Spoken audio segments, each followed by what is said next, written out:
She had delicate features and unfathomable grey-blue eyes that held his for a moment before she turned to indicate the broken wain.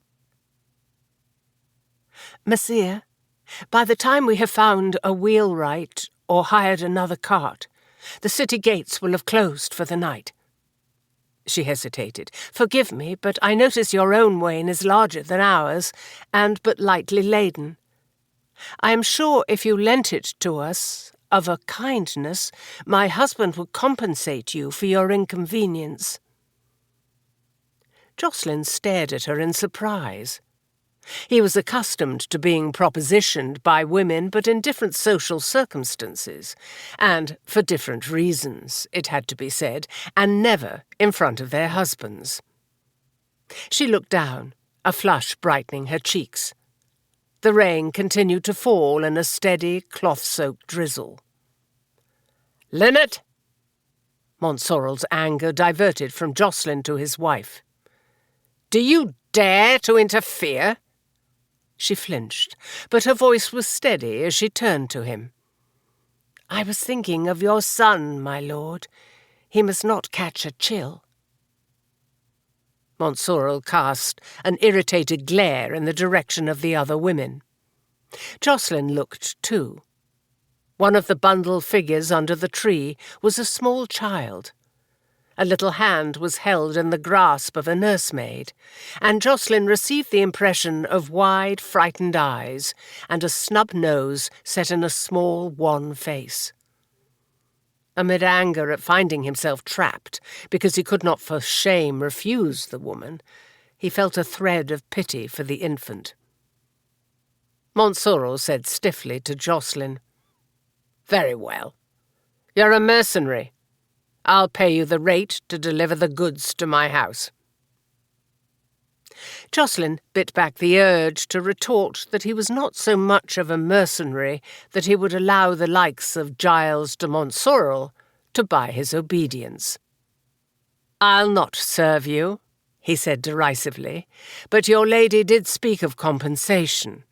Perhaps we can reach an agreement." Montsorrel clenched his fists and looked as if he might burst.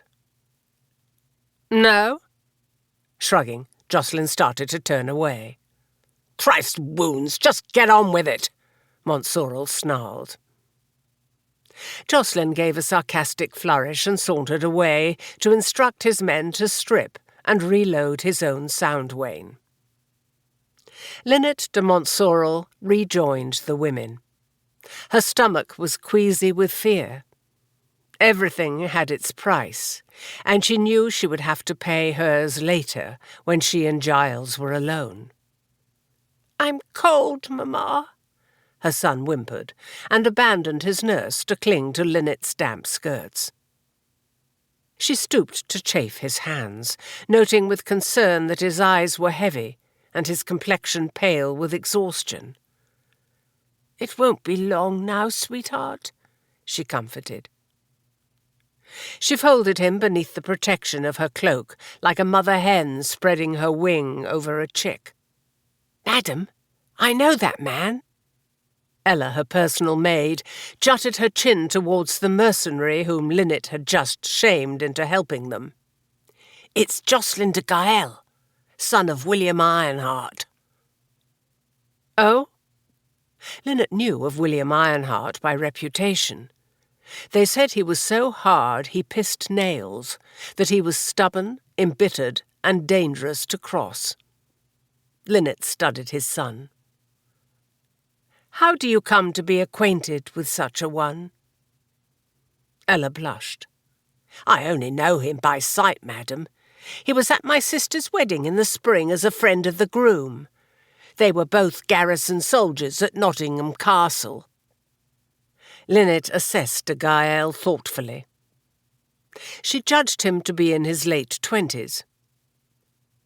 "What is he doing in the mercenary trade, if he's Ironheart's son?" "He's only Lord William's bastard. His mother was a common camp follower, so rumour says." Ella folded her arms, hugging her shawl against her body. "Apparently, when de Gael's mother died in childbed..."